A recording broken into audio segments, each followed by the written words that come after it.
सहनाववतु सहनौ भुनक्तु सह वीर्यं करवावहै तेजस्विनावधीतमस्तु मा विद्विषावहै।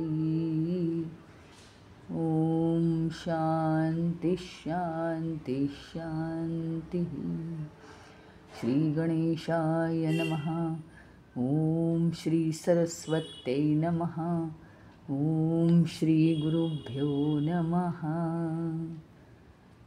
वक्रतुंड महाकाय सूर्यकोटिसमप्रभ निर्विघ्नं कुरु मे देव सर्वकार्येषु सर्वदा।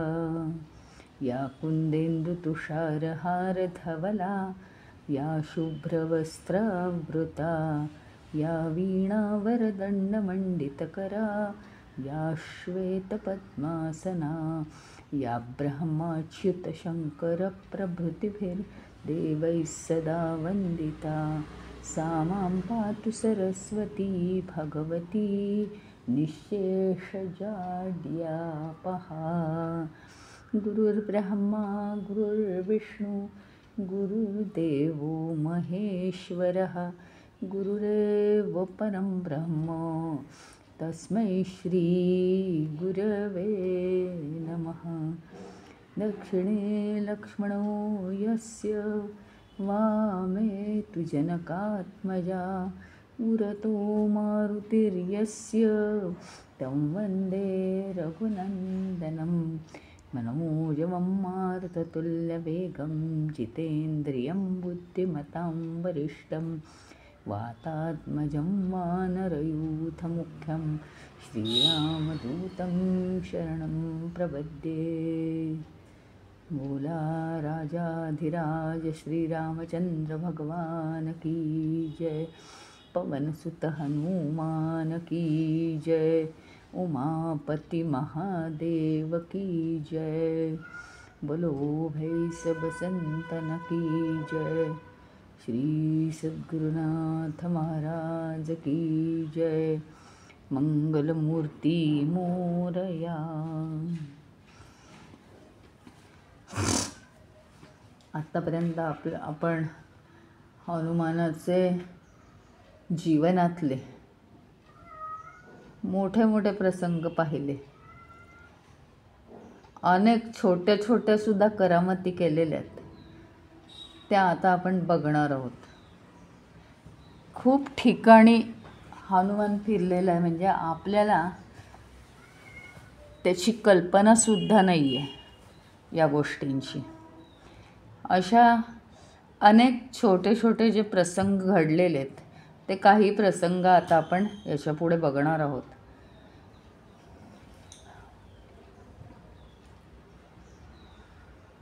उत्तर भारतामध्ये आपल्याला माहिती आहे सगळ्यांना हिमालय जो आहे, हिमाचल प्रदेशाची राजधानी काय आहे? शिमला. त्या शिमल्यामध्ये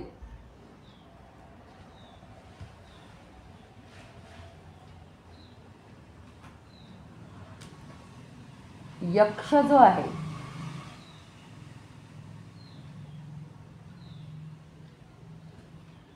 यक्ष तिथे राहत होता.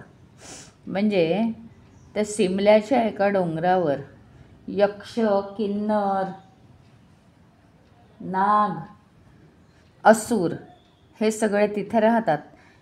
यक्ष महत्त्वाचा. तर काय झालं, राम आणि रावणाचं जेव्हा युद्ध चाललेलं होतं, तर त्या युद्धाच्या वेळी इंद्रजिताने काय केलं होतं, लक्ष्मणाशी युद्ध करून शेवटी लक्ष्मणाने त्याला ठार केलं हे बरोबर आहे, पण लक्ष्मणाशी त्याने युद्ध करून लक्ष्मणाला बेशुद्ध केलं होतं. आणि त्याचे प्राण वाचवण्यासाठी हनुमान संजीवनी आणण्यासाठी संजीवनी वनस्पती आणण्यासाठी हिमालयात गेला होता. तर तिथे जाताना एका पर्वतावर तो आला जाता जाता. त्या पर्वताचं नाव आहे याकू.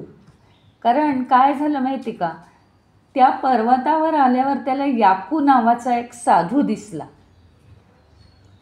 आणि त्या वनस्पतीविषयी माहिती गोळा आपण करावी म्हणून तिथे तो फिरला की आपण काहीतरी माहिती मिळवावी इथं वनस्पतींविषयी, म्हणजे आपल्याला ओळखू येतील. पुढे अजून गेल्यानंतर तो वनस्पतींचा पर्वत आहे. त्याच्यासाठी या पर्वतावर हनुमान उतरला आणि याकू नावाच्या साधूने त्याला बरीच माहिती दिली.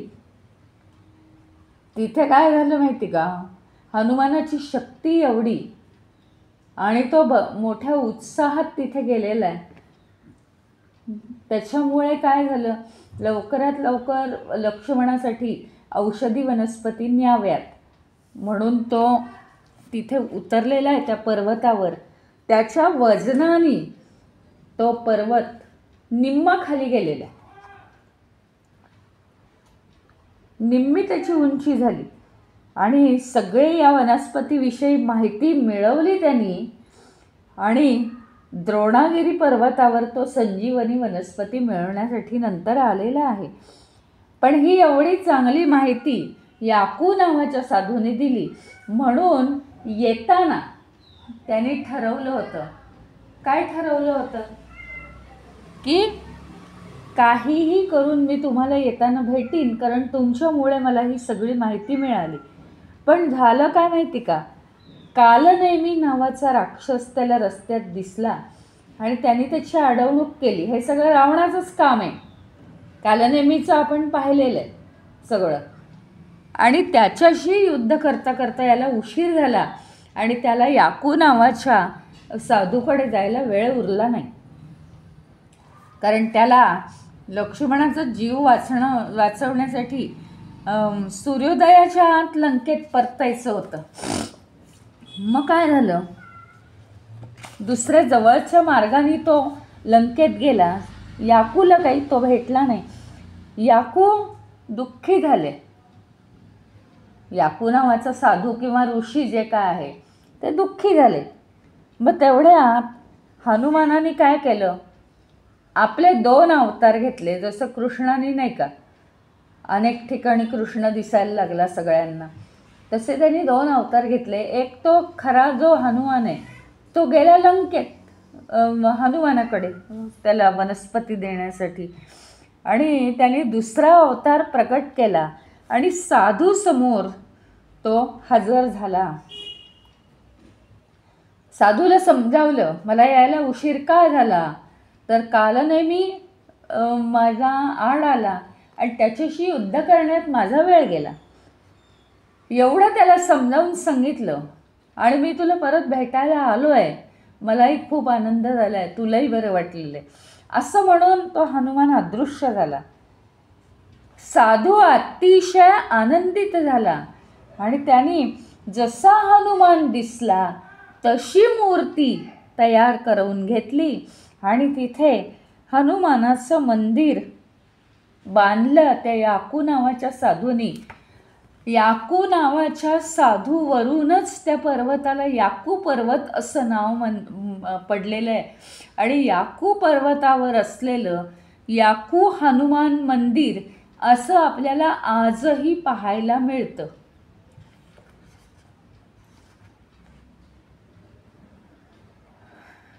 आता दुसरं एक आहे अजून की राजस्थानमध्ये एक चुरू जिल्हा आहे, चुरू, आणि तिथे एक हनुमानाचं मंदिर आहे. तिथे एक सालसर नावाचं खेड आहे, सालसर. आणि तिथे काय झालं, या सालसरला जे हनुमानाचं मंदिर आहे ते खूप जागृत आहे असं म्हणतात. त्या हनुमानाला मात्र दाढी मिशा आहेत आणि हनुमानाचे परमभक्त मोहनदासजी यांनी हे मंदिर स्थापन केलेलं आहे 1811 मध्ये. त्यांना काय झालं, हनुमानाचं सतत ते जप करायचे, तर त्यांना शेतामध्ये त्यांच्या हनुमानाची एक मूर्ती सापडली. त्यांनी ती मूर्ती मंदिरात ठेवली आणि तिथे अखंड ज्योत तेवत असते.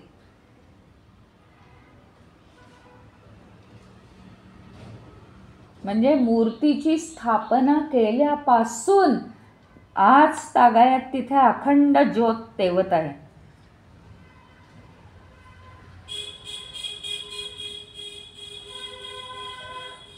लोक तिथे जाऊन 24 तास नामजप करतात. बरं, लोक करतात असं नाही, जशी ही ज्योत, दिव्याची ज्योत तिथे सतत तेवते, त्याप्रमाणे अखंड नामस्मरण वर्षभर तिथे चालू असतं रामनामाचं, 24 तास.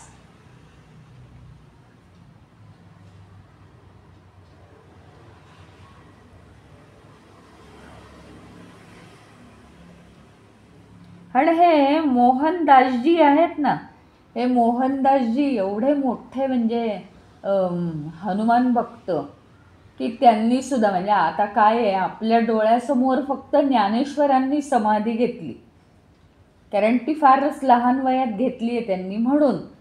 परंतु हे मोहनदासजी जे आहेत त्यांनी सुद्धा समाधी घेतली आहे बरं का.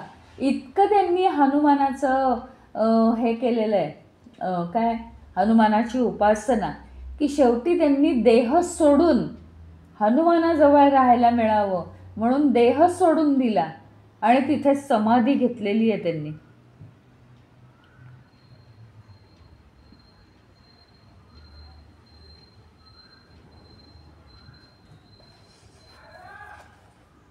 वर्षभर म्हणे इथे या मंदिरात गर्दी असते.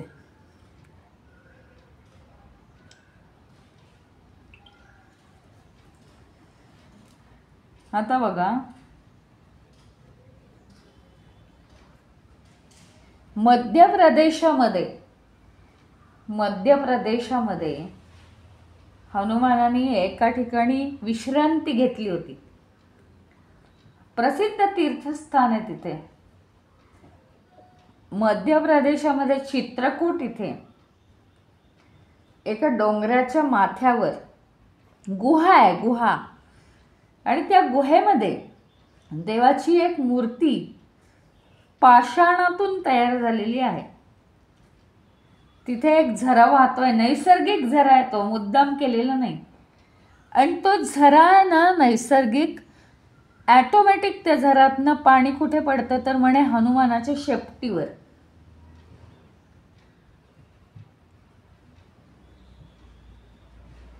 रामाचा राज्याभिषेक झाला तेव्हा म्हणे हनुमानानी असं ठिकाण रामाला मागितलं जिथे त्याला ती शेपूट जळली ना त्याची, त्याला त्या सीतेच्या प्रार्थनेमुळे वगैरे गारगार वाटलं, हे ठीक आहे, पण जखमा झाल्या त्याला आणि जखमांवर काहीतरी इलाज मिळेल असं एक ठिकाण मला द्या, असं रामांना त्यांनी सांगितलं. तेव्हा त्यांनी एक बाण सोडला आणि पर्वताच्या टोकात वरून पाण्याचा झरा वाहायला लागला, पाण्याचा झरा निर्माण झाला. त्या ठिकाणी हनुमानाला विश्रांती घ्यायला सांगितली श्रीरामांनी. हे पाणी जितकं तुझ्या शेपटीवर पडेल म्हणे तितक्या सगळ्या तुझ्या शेपटीच्या जखमा भरून निघतील, तेच विश्रांती स्थान आहे.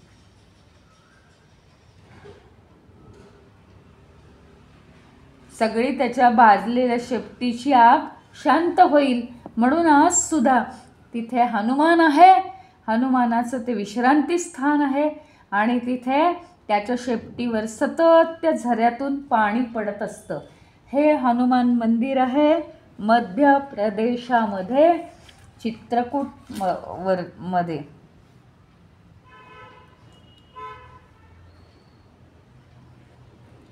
म्हणजे मारुतीमुळे मंदिरं मारुतीची कशी निर्माण झाली आहेत, ते जे रामदासांनी स्थापलेले 11 मारुती ते वेगळे. त्यांना मारुती प्रसन्न झाला आणि त्यांच्या अंगात म्हणजे काय आहे, सर्वसामान्याचं काम नाही आहे. आत्मस्वरूपाची प्राप्ती किंवा ईश्वर आपल्यामध्ये जागृत करून घेणं सर्वसामान्याचं काम नाही, त्याला ताकदसुद्धा भरपूर लागते. ही सगळी शक्ती कोणी दिली 12 वर्ष तप करण्याची? तर हनुमानाने. श्रीरामांचा जप ते करत होते, पण त्यांनाही असंच कळलं ना, श्रीरामाच्या तिथे आपल्याला काही स्थान नाही, कारण आधी हनुमंताची उपासना केली पाहिजे. म्हणून हनुमंताने जो प्रसाद दिला त्याचं उत्तराई होण्यासाठी त्यांनी 11 मारुतींची स्थापना केली. ते वेगळे आहेत. हनुमानाच्या जीवनात ज्या घटना घडल्या त्याच्यामुळे हनुमान मंदिरं जी निर्माण झाली आहेत त्याची आपण माहिती घेतो. औरंगाबाद जिल्ह्यामध्ये खुल्लाबाद हे एक छोटं शहर आहे. तिथे भद्र मारुतीचं मंदिर आहे म्हणे. भारतात 2 अशी मंदिर आहेत, त्याच्यापैकी हे एक. का असं म्हटलंय की भारतात 2च अशी मंदिरं आहेत? त्याचं वैशिष्ट्य असं आहे, हनुमंताची 2 मंदिरं फक्त अशी आहेत की ज्याच्यामध्ये हनुमान झोपलेल्या अवस्थेत आहे, झोपलाय तो. दुसरं ठिकाण प्रयागराजला आहे आणि एक ठिकाण आहे ते इथे खुल्लाबाद औरंगाबाद जिल्ह्यात. आणि हे बांधलं कोणी म्हणे, तर ब्रह्मसेन राजांनी बांधलं, म्हणून याला ब्रह्मसेन नाव पडलं, भद्रसेन.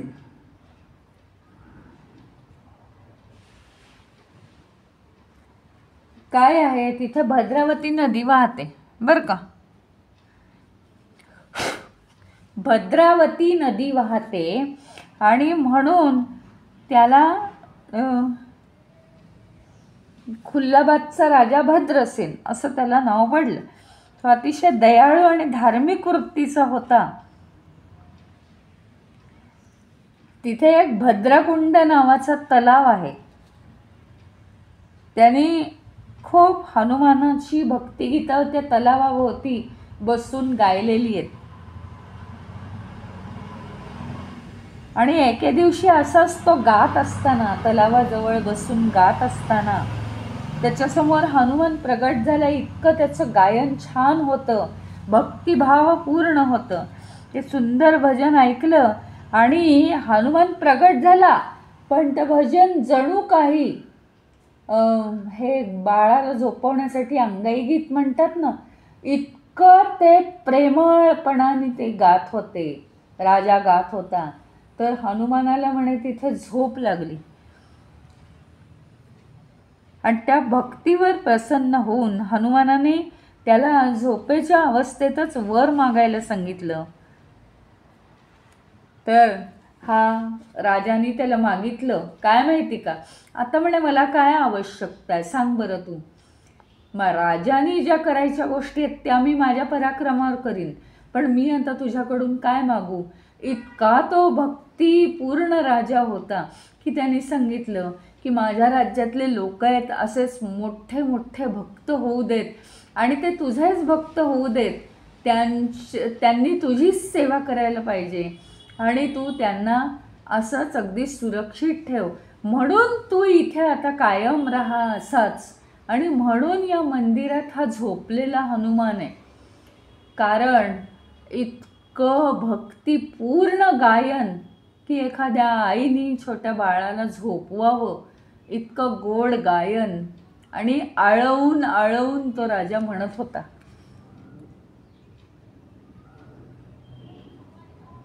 आणि हनुमानाचा चेहरा उघडा आहे या मंदिरामध्ये. आणि झोपलेल्या त्याच्या अंगावर अगदी प्रेमळपणाने भगवी शाल घातलेली आहे.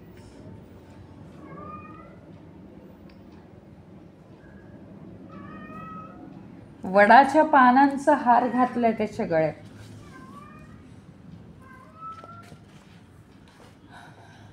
आता अजून एक म्हणजे पुढे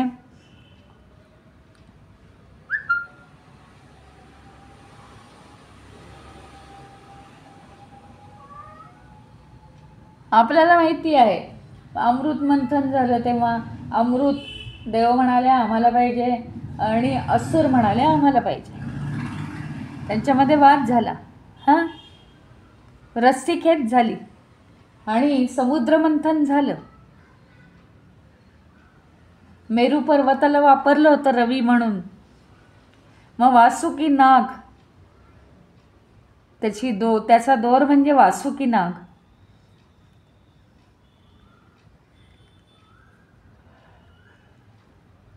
समुद्रातनं अनेक गोष्टी काढल्या गेल्या बरं का. आणि मग एक देवी आली त्यातनं बाहेर, लक्ष्मी. तिचा विवाह विष्णूंशी झाला, समुद्रातून उत्पन्न झाली म्हणून समुद्राची कन्या. आणि तिच्याशी विवाह झाल्यामुळे विष्णूंना समुद्राचा जावई मानतात. म्हणजे समुद्र हा विष्णूंचा सासरा.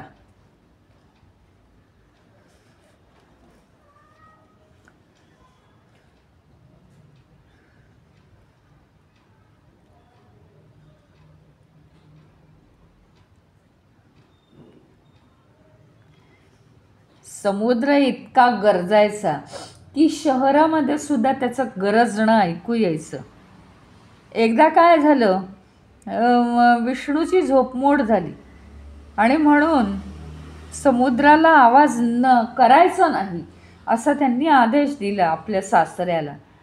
हां, मग आता काय झालं, समुद्राचा आवाज हळूहळू झाला, येईनसा झाला आवाज.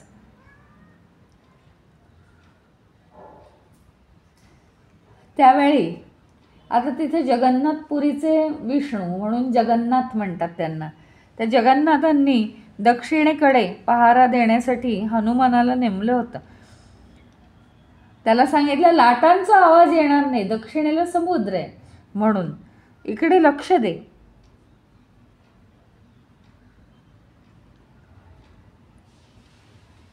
आता हा हनुमान सतत कानांना व्यस्त ठेवायचा की आता या समुद्राचा आवाज येतोय का. आणि म्हणून या भागाला कानपत हे नाव पडलं. आणि हनुमानाचं तिथे प्रचंड काम झालं म्हणून कानपतचा हनुमान असं तिथे मंदिर बांधलं गेलेलं आहे. कारण विष्णूंची सेवा करण्यासाठी विष्णूंना काय हवं होतं की समुद्राचा आवाज झाला नाही पाहिजे. मग तो शक्तिमान, सगळ्यात शक्तिमान, कारण 10 वेळा समुद्राला सांगून झालं, पण समुद्राची ताकदच एवढी आहे की त्याने कितीही गरजणं कमी केलं तरी तो आवाज शहरापर्यंत यायचा. तर जगन्नाथपुरीला विष्णूंचं मंदिर आहे, तिथेच आहे जवळ समुद्राच्या. तिथपर्यंत आवाज येतो म्हणजे विष्णूंची झोपमोड होते असं त्यांचं म्हणणं होतं.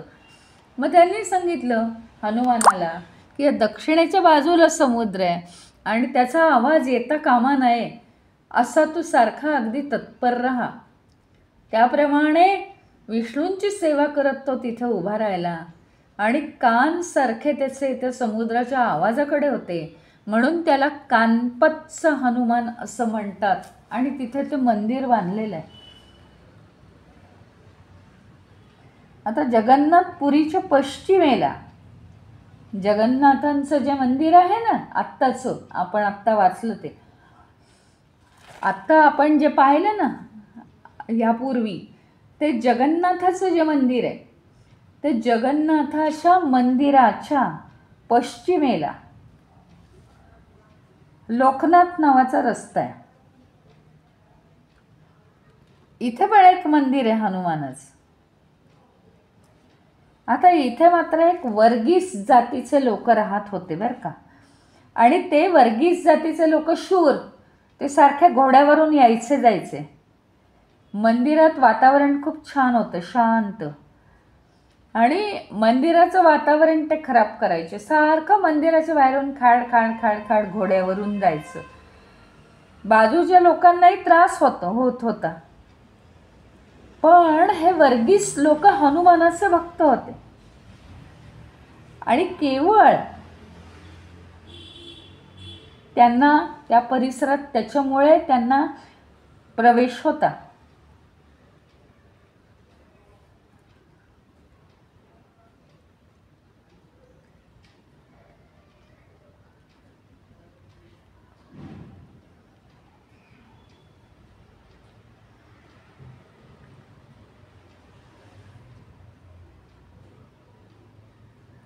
मग आता काय केलं माहिती का, एक त्यांनी युक्ती केली.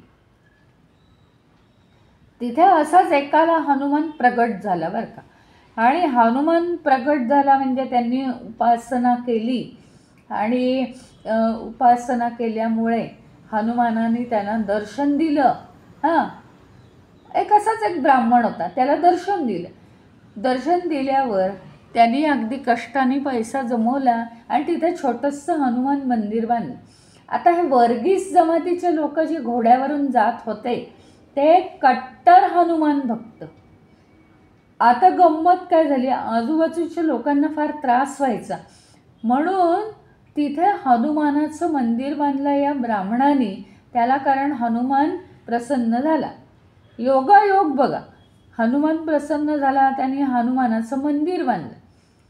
हनुमानाचं मंदिर बांधल्यावर या वर्गीस लोकांची हिंमत होईना. त्यांना वाटलं की आपण असे घोड्यावरून गेल्यानंतर हनुमानाला त्रास होतो सारखा खडखडाट घोड्यांचा, आणि म्हणून त्यांची आवाज करण्याची हिंमत होईना, धाडस होईना. आणि तेव्हापासून काय झालं माहिती का, हे पण ही विष्णूंचीच युक्ती आहे. कारण जगन्नाथाचं म्हणजे विष्णूंचं जे मंदिर आहे, आता ह्या पूर्वीच्या ह्याच्यामध्ये आपण बघितलं की समुद्राचा खळखळाट होतो. हे जे मंदिर आहे, या मंदिराच्या पश्चिमेला घोड्यांचा आवाज करणारे वर्गीस लोक सारखे जात. तिथे शांतता नांदावी. आणि त्यांचं काय, त्यांचं एकच की ते हनुमानाचे भक्त, म्हणून तिथे त्या बाजूला हनुमान मंदिर बांधलं. आणि हनुमानाला त्रास होऊ नये म्हणून ते लोक शांत झाले आणि घोड्यांच्या टापांचा आवाज बंद झाला. आणि हनुमानाच्या वास्तव्यामुळे हा आवाज शांत झाला. आणि म्हणून वर्गीस लोकांच्या कारणाने झालेला हनुमान म्हणून वर्गी हनुमान असं याला म्हणतात. हेही मंदिर जगन्नाथपुरीलाच आहे.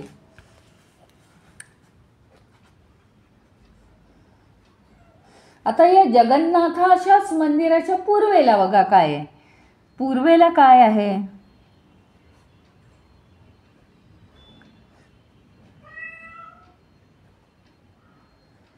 हा जो वरुण देव आहे म्हणजे समुद्र. हा समुद्र जो आहे, समुद्र देवता, त्याला जगन्नाथाचं अतिशय प्रेम. जगन्नाथ म्हणजे विष्णूंचाच अवतार. तर या समुद्राला काहीही करून, आता दक्षिणेचा समुद्राचा आवाज बंद केला, पश्चिमेचा घोड्याच्या टापांचा आवाज बंद केला. समुद्राला आपल्या जावयाचं अतिशय प्रेम आहे. आणि म्हणून त्या समुद्राला म्हणे बरं का की जगन्नाथाचं चरण स्पर्श करण्याची खूपच इच्छा होती, प्रचंड इच्छा. जेव्हा जेव्हा या समुद्राने प्रयत्न केला आहे, ते पाणी खूप चढवून मोठमोठ्या लाटा उधळून जेव्हा जेव्हा प्रयत्न केला तेव्हा तेव्हा या मंदिराची नासाडीच झालेली आहे. आणि मग मंदिर राखण्यासाठी विष्णूंनी काय केलं? विष्णूंनीच आपल्या भक्तांना विचार देऊन समुद्रापासून खूप लांब मंदिर नेलं.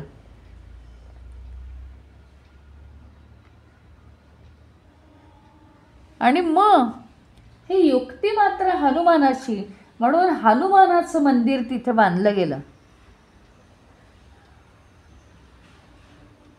आणि पुन्हा तिथे जगन्नाथपुरीला जगन्नाथानी म्हणजे विष्णूंनी ही जबाबदारी की अशा ठिकाणी हे मंदिर हलव, कुणाला तरी भक्ताला असं दर्शन दे की त्यांनी तिथे तुझं मंदिर बांधलं पाहिजे. म्हणजे परत आता हा जो समुद्र आहे त्याच्यापासून जगन्नाथाचं मंदिर लांब नेलं आणि समुद्र आणि जगन्नाथाचं मंदिर ह्याच्यामध्ये हनुमानाचं मंदिर बांधलं गेलं.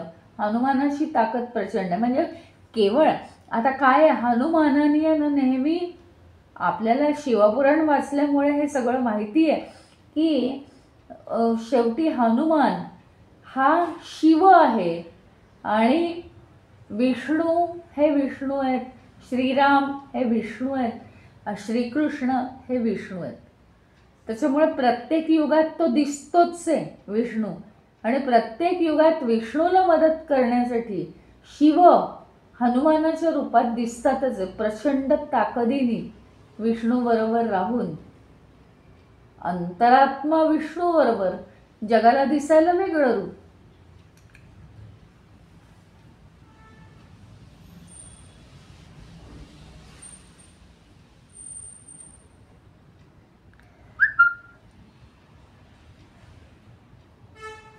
आता हे ओडिशामधले लोक जे आहेत तर ते लोक कमी आहेत, आर्थिक दृष्टीने खूपच कमी आहेत.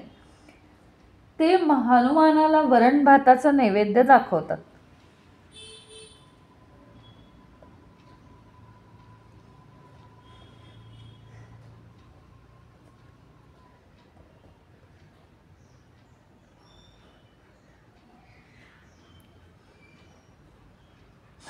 मग गंमत काय झाली माहिती का? हनुमानाला आपल्याला माहिती आहे तर नाही का वानर, छोटं वानर बनवून तो श्रीरामांकडे राहिला होता लहानपणी. तिथपासून त्याला अयोध्येतल्या जेवणाची सवय आहे. नंतर मोठेपणी काही निमित्ताने तो राहिला तर त्याला अयोध्येतल्या चांगल्या जेवणाची सवय. आणि हा जगन्नाथपुरीचा भाग उडीसा आहे. उडीसातले लोक त्याला वरण भाताचा नैवेद्य दाखवतात. वरण भाताचा आता त्याला कंटाळा आला म्हणून त्यांनी तिथलं वास्तव्य हलवलं म्हणे बरं का. आणि तो आता गेला अयोध्येला. हनुमान जागेवर नाही आहे बघितलं. आणि पुन्हा एकदा दूर नेलेल्या त्या जगन्नाथपुरीच्या मंदिरात तो समुद्र शिरला. त्यांनी शिरण्याचं ठरवलं. मग परत एकदा तिथल्या गावकऱ्यांना काहीतरी दृष्टांत देऊन विष्णूंनी स्वतःचं मंदिर अजून आत हलवून घेतलं.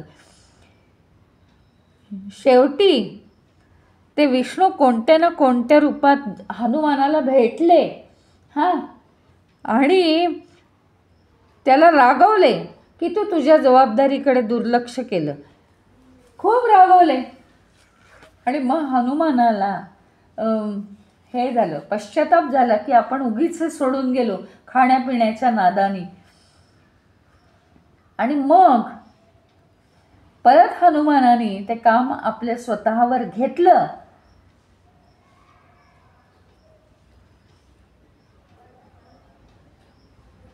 पण एक आहे की पुन्हा पुन्हा त्याला अयोध्येच्या जेवणाची आठवण यायची आणि अधूनमधून तो तिकडे जाऊन यायचा.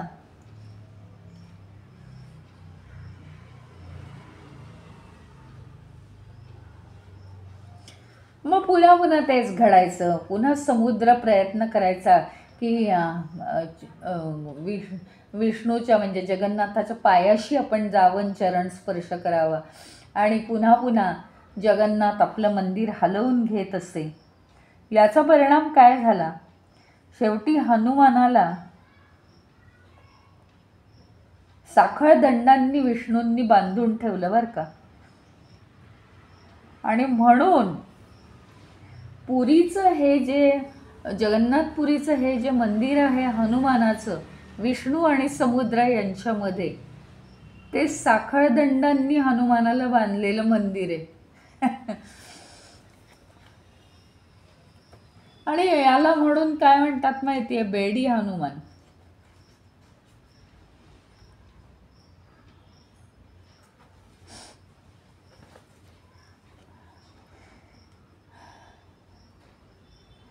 आता आपण हे पाहिलं, जगन्नाथपुरीचं, जगन्नाथाचं जे मंदिर आहे त्याच्या दक्षिणेला समुद्र आहे, हां, पश्चिमेला हे आहे, पश्चिमेला वर्गी हनुमान आहे, पूर्वेला बेडी हनुमान आहे, म्हणजे त्या याचं रक्षण करण्यासाठी. आता राहिलं कोण? तर उत्तर. हां, जगन्नाथाचं जे मंदिर आहे त्याच्या उत्तरेला काय आहे? उत्तरेला त्याची सुरक्षा करण्यासाठी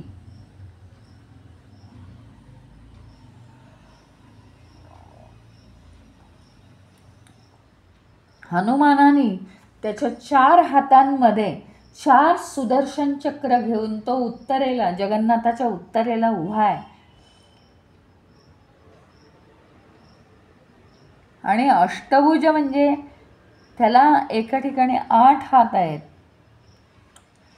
त्याच्या मूर्ती 4 फूट आहेत, आणि पूर्वाभिमुख म्हणजे पूर्वेला त्याच्या मूर्तींची तोंड आहेत. विष्णूंच्या हातात जे सुदर्शन चक्र आहे, तर सुदर्शन चक्राला म्हणे गर्व झाला बरं का.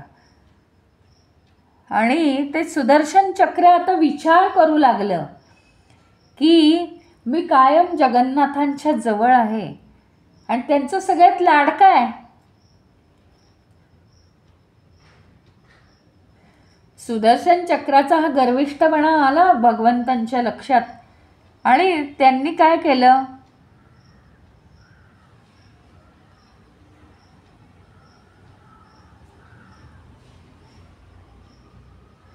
सुदर्शन चक्राला काय वाटत होतं माहिती का? की भगवान विष्णू हे नेहमी देवांचं संरक्षण करतात. काही आपत्ती आली, विष्णू म्हणतात हां, रक्षण करता मी आहे, मी जातो, तुम्ही काळजी करू नका, देवांना तुम्ही काही काळजी करू नका. पण ते सगळं ते कशाच्या जीवावर करतात म्हणे बरं का, की ते माझ्या जीवावर करतात. लगेच ते सुदर्शन चक्र उपसतात, हां, आणि त्याची शक्ती सगळ्यांना दाखवतात. मग सगळे घाबरतात, म्हणजे माझ्यामुळेच सगळं काही होतं असं त्या सुदर्शन चक्राला वाटलं, म्हणजे ते माझाच वापर करतात. आणि म्हणून मग काय केलं, एके दिवशी विष्णूंना हे गोष्ट कळली आहे त्याच्या मनातली सुदर्शन चक्राच्या, म्हणून त्यांनी त्याला धडा शिकवायचं ठरवलं. सुदर्शन चक्राला त्यांनी एकदा पाठवलं हनुमानाकडे की तू जा त्याच्याकडे आणि त्याला बोलवून आण. तेव्हा हनुमान ध्यानस्थ बसलेला आहे बरं का. भगवान जगन्नाथांचा त्याला निरोप मिळाला आणि ध्यानात असलेला हनुमान उठला आणि निघाला ताबडतोब. हां, सुदर्शन चक्र पोहोचायच्या आत हनुमान तिथं पोहोचलेला आहे. मग काय झालं, ते सुदर्शन चक्र मंदिराभोवती फिरायला लागलं, त्यामुळे हनुमानाची वाट अडवली गेली. तो आत जाऊ शकला नाही. आत कसं काय जाऊ, हे चक्र कसं काय फिरतंय हे त्याला कळेना. मग तो जगन्नाथांचा जप करायला लागला बरं का. मग भगवंताची कृपा झाली आणि त्याला आणखी 6 हात आले, 6 भुजा. त्यामुळे त्याला 2 हात होते, आधी 2 हात होते. तो तिथे त्या विष्णूच्या मंदिराजवळ, जगन्नाथाच्या मंदिराजवळ पोहोचलं. ताबडतोब त्यांचा निरोप मिळाला, हनुमानाला बोलव. त्याच्यानंतर सुदर्शन चक्र आलं तिथे. तो आधी पोचला, इतका तळमळीने तो तिथे गेला. पण आपल्याला उशीर झाला हे चक्राला वाईट वाटलं. चक्र त्या मंदिराभोवती फिरतंय गरगर. आता ते चक्र फिरतं, त्याच्यामधनं हनुमान कसा जाणार आहे असा तो विचार करायला लागल्यावर भगवंतांनी त्याला आणखीन 6 हात दिले. म्हणजे त्याचे 2 आणि हे 6 असे मिळून अष्टभुज झाला तो. आता त्याच्या 4 हातांमध्ये सुदर्शन चक्र, 2 हातात देवाचं नामस्मरण करण्यासाठी जपमाळ, 2 हातांनी 2 जपमाळा तो जपतो आहे, नामस्मरण करतो आहे. आणि 4 हातांमध्ये 4 सुदर्शन चक्र दिली आहेत त्याला. आता हनुमान जगन्नाथांच्या गाभाऱ्याकडे निघाला. मग तिथे सुदर्शन चक्रही आलं विष्णूंचं. जगन्नाथांनी आता आपल्या स्वतःच्या सुदर्शन चक्राला शिक्षा करायचं ठरवलं. त्याचं गर्वहरण करायचं होतं.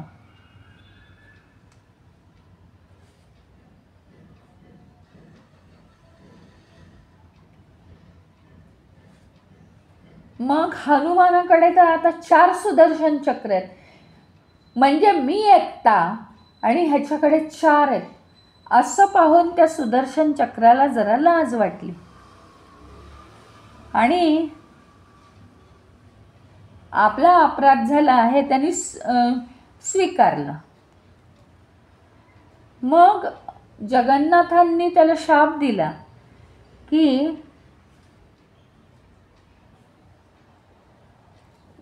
हे जेव्हा येईल, कलियुग जेव्हा येईल, कलियुग, तेव्हा तो चक्राच्या अवतारात न राहता खांबाच्या अवतारात राहील. खांबानी तर काय उपयोग, नुसता तो खांब ठोकलेला असतो जमिनीत. आणि मग तिथे काय, जगन्नाथांच्या डाव्या बाजूला तो खांब म्हणून उभा राहिला. मग त्याने दयेची भीक मागितली की नाही दया करा, मला उशाप द्या काहीतरी, माझा शाप कमी करा, विनंती केली. तेव्हा दयाळू होते भगवंत. त्यांनी सांगितलं तू घाबरू नकोस, कलियुगामध्ये तू काय असशील, माझ्या कळसावर असशील. मंदिराच्या चक्रावर लोकांना मंदिराच्या कळसावर लोकांना चक्र दिसेल. जगन्नाथपुरीच्या उत्तर द्वाराजवळ बरं का हे चक्र आहे. कळसावर चक्र आहे उत्तर बाजूला.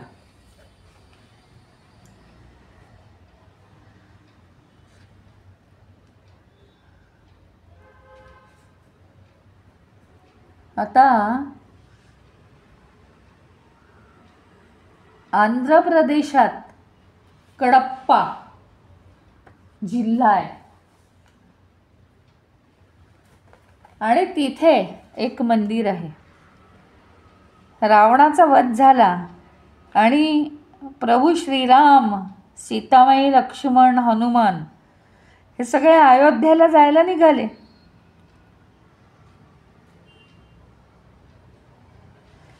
हनुमान नेहमी पुढे व्हायचा आणि काही विश्रांती स्थान आहे का प्रवासामध्ये ते पुढे जाऊन शोधायचा. एकदा नदीकाठी एक गुहा त्यांनी निवडली विश्रांती करण्यासाठी आणि खूण म्हणून काय केलं, त्यांनी सोन्याचा दोर बांधला 2-2 टेकड्यांच्या मध्ये, म्हणजे लांबूनही ते स्पष्ट दिसेल प्रत्येकाला. सगळेजण गुहेजवळ आले.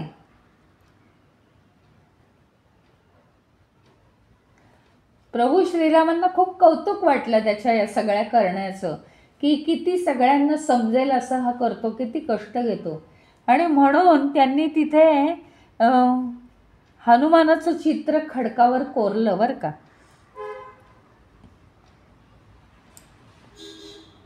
मग त्या कडप्पा जिल्ह्याचे जिल्हाधिकारी जे आहेत,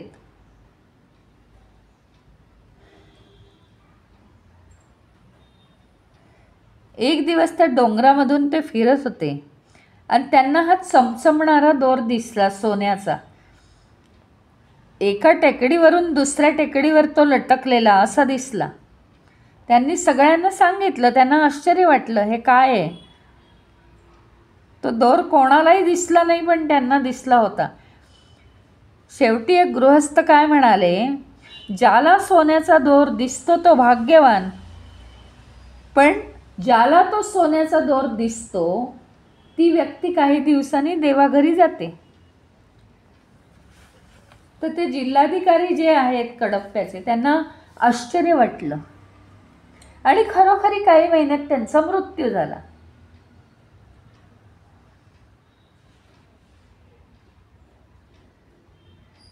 इथे एक छोटं मंदिर उभं आहे.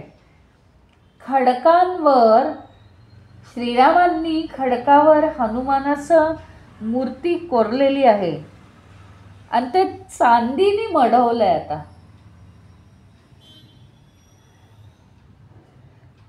हे का, त्या हनुमानाने एवढी श्रीरामांची सेवा केली आहे याचं श्रीरामांना अगदी कृतकृत्य वाटत होतं. आणि मग हे जे कडप्पा जिल्ह्याचे जिल्हाधिकारी आहेत, त्यांचंही चित्र कोणीतरी नंतर तिथं दगडावर कोरून ठेवलेलं आहे. कारण त्यांनाही प्रचिती आलेली आहे की सोन्याचा तो दोर हनुमानाने बांधलेला बाकी कोणाला दिसत नाही श्रीरामाशिवाय, तर त्यांना तो दिसलेला आहे.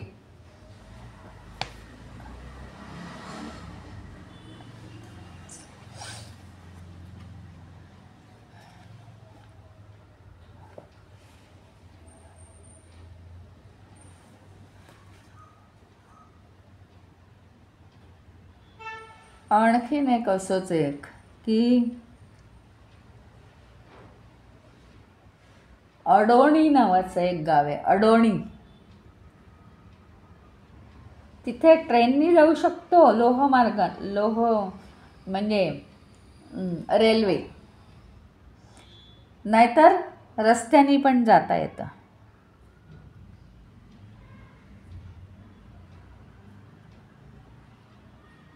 म्हणजे एक मोठं जे जंक्शन आहे त्याचं नाव गुंटकल.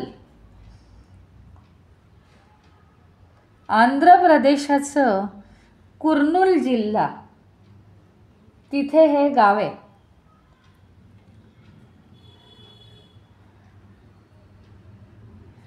वनवासाचा जो काळ होता तेव्हा प्रभू श्रीरामांनी या ठिकाणाला भेट दिली होती. रण म्हणजे युद्ध, मंडल म्हणजे परिसर, रणमंडल म्हणजे युद्धाचा परिसर. म्हणजे काय, हनुमान तिथून जात असताना हनुमानाला म्हणजे हनुमानाच्या जीवनामध्ये काय झालं की तिथून जाताना त्यांना अनेक राक्षसांविरुद्ध लढावं लागलं आहे आणि म्हणून ती युद्धाची जागा आहे असं म्हणतात.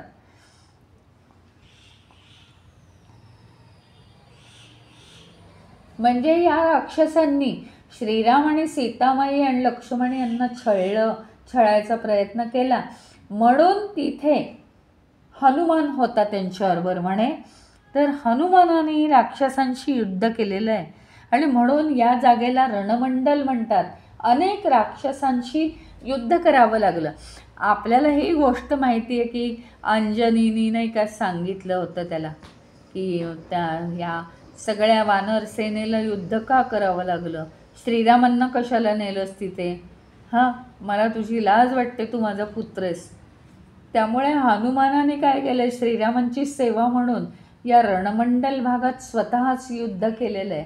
श्रीरामांना कुठेही युद्ध करू दिलेलं नाही आहे. या रणमंडल पर्वताच्या शिखरावर एक मोठा पाषाण आहे.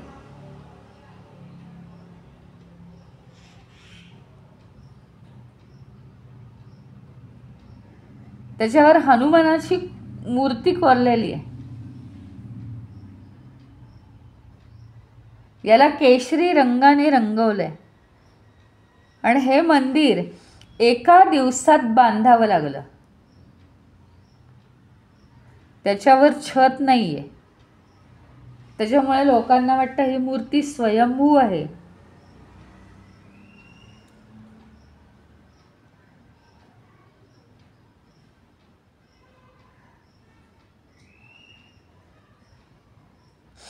आणि व्यासतीर्थ नावाचे जे ऋषी होते त्यांनी त्यांच्या भेटीच्या वेळी त्यांनी तिथे भेट दिली आणि ही मूर्ती स्थापन करून मंदिर बांधलेलं आहे.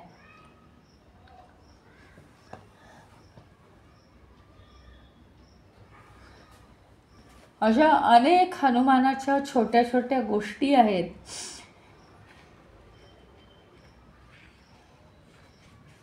आता काही थोड्याशा ज्या राहिल्या आहेत त्या आपण उद्या पाहू. बाकीच्या हनुमानाच्या जीवनातले प्रसंग आपण बघितले, पण हनुमानाच्या कोणत्या वागण्यामुळे, म्हणजे इतकं ईश्वरास्पद वागणं, ईश्वराप्रमाणे वागणं, की जिथे तिथे काय आहे त्याची मंदिरं लगेच तिथं स्थापन झालेली आहेत.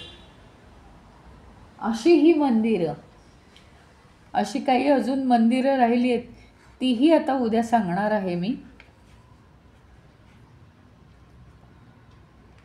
म्हणजे हे हळूहळू पूर्ण होत येईल. आपलं उद्या किंवा परवा पूर्ण होईल हे.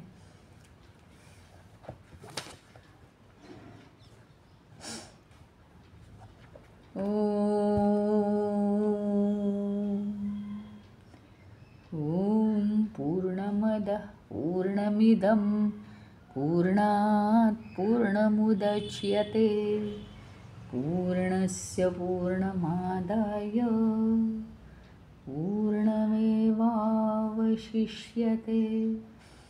ओम शांति शांति शांतिः. हरि ओम.